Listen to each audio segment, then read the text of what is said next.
Your family doesn't see you as a leader, and that's a problem. Let's just keep it all the way real right here. It's just me and you talking right now. If your wife or your girlfriend questions every decision you make, if your kids don't respect your word, you might be present in the home, but you're not leading. And that ain't on them. That's on you to fix. Because when you really look at it, leadership is earned, not given. Are you leading or just existing?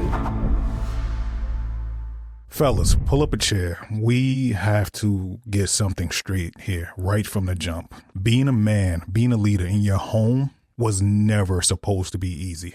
But that doesn't mean you have to handle it alone. Too many men walk around being silent warriors, handling business, carrying stress, and thinking this is how it's done.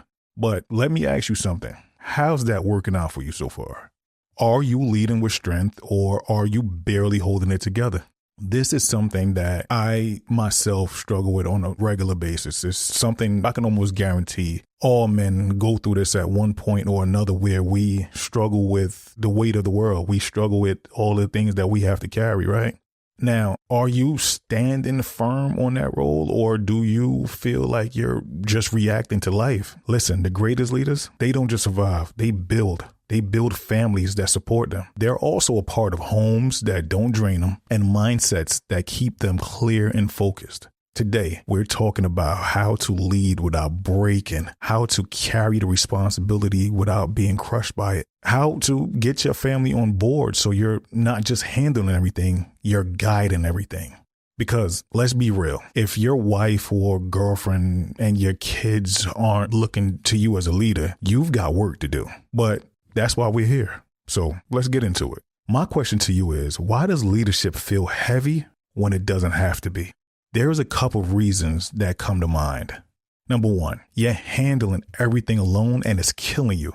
A lot of men say, I got it, but inside they're running on fumes. You've convinced yourself that asking for help is a weakness. But the flip side of that is your family doesn't help.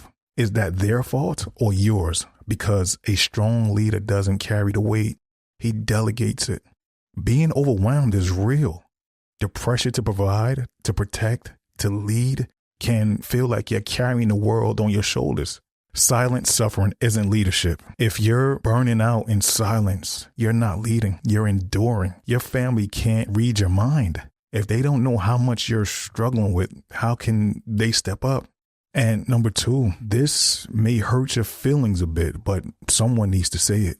Your family doesn't see you as a leader, and that's a problem. Let's just keep it all the way real right here. It's just me and you talking right now. If your wife or your girlfriend questions every decision you make, if your kids don't respect your word, you might be present in the home, but you're not leading. And that ain't on them. That's on you to fix. Because when you really look at it, leadership is earned, not given.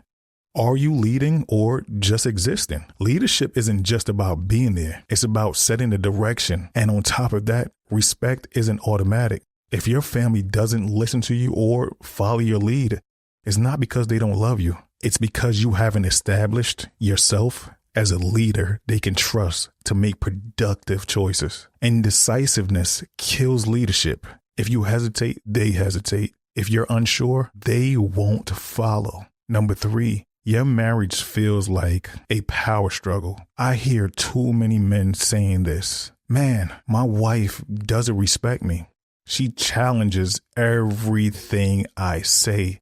It's like she doesn't trust my decisions. And you know what? Sometimes that's true. That's exactly the problem. She doesn't trust your decisions. And why would she if she doesn't feel like you have a plan? A strong wife isn't a bad thing. She wants to trust you. But if she sees weakness, she'll step up. And that's where the struggle starts. Hey guys, it's Damon. I just want to hop in real quick. If this message resonates with you, then you're not going to want to miss the next one. Go ahead and subscribe to the channel right now. While you're at it, just hit that notification bell so you never miss an upcoming episode. Here on Call Me First, we're building a community of men who lead with purpose, protect with conviction, and love with intention. Whether you're a husband, a father, or a man trying to break generational cycles, this space is for you. And if you're serious about growing, being more present, and becoming the kind of man your family can count on, then stay locked in. Subscribe, turn on those notifications, and let's walk this leadership journey together. All right, now let's get back into it. Control isn't leadership. Trying to put your foot down without earning respect doesn't work. So leadership is about direction. It's not a dictatorship. So keep in mind when you're going through your frustrations with leadership, your tone matters. Are you leading with authority or demanding it with frustration? There is a difference. Number 4, your stress, because there is no plan. Too many men are out here reacting to life instead of directing it. You're putting out fires instead of setting direction. You work, you provide, but where is the vision? What's the plan for your family? Because if you don't know where you're leading them, don't be surprised when they don't follow. Leading without a vision is driving without a roadmap. No destination means no progress. Busyness isn't leadership. You can be the hardest worker in the world, but if there's no strategy, your family is still lost. A man without a plan invites chaos. And in chaos, leadership gets questioned. Number 5, you're carrying unspoken stress that's affecting your home. You might think you're hiding it well, but stress has a way of creeping into everything. Your attitude, your patience, your energy. Your family can feel it even if you don't say a word. Pressure without release turns into anger, and anger ruins relationships. Your family absorbs your mood. If you come home drained, negative, tense, your household feels it. You cannot pour from an empty cup. If you're always running on empty, what are you really giving them? Now, let's get to the solutions, because leadership is about action, not just reflection. You don't just acknowledge the problem, you address it. Here are 3 ways to do exactly that. Number 1, establish your vision and communicate it clearly. Every great leader has a vision. You can't just say, I want my family to be good. What does that even look like? What's the plan for your marriage, for your relationship, for your kids, their future? And more importantly, have you told them about it? Because if you don't communicate it, they can't follow it. Number 2, stop carrying everything. Get your family involved. Your wife isn't supposed to be a bystander. She's your partner. Your kids, they're a part of the team. The moment you stop treating leadership like a one-man job, the stronger your household becomes. Number 3, control your emotions. Lead with strength, not stress. A stressed leader makes stressed family. If every decision gets you frustrated, if every challenge makes you react instead of respond, you're not leading. You're just surviving. Now, it's time to make a shift.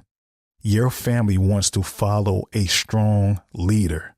Here's what I need you to understand. Your wife, your kids, they want to follow you, but they need a reason to. Leadership isn't just about being a man in the house. It's about being the man of the house. That means setting the tone, controlling the atmosphere, guiding with purpose.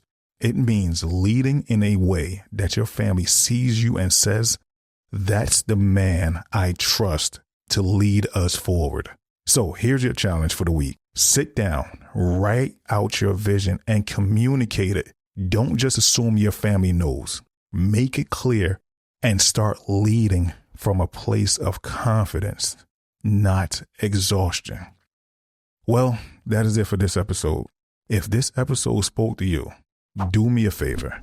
Like, comment, and subscribe. Your support helps this message reach more men who need it. But more than that, I want to hear from you. Drop a comment below and let me know your thoughts, your experiences, or even the challenges you face as a leader. I read every single one, and I want to have that conversation with you. Let's build better men together. And remember to look at your family and say, call me first.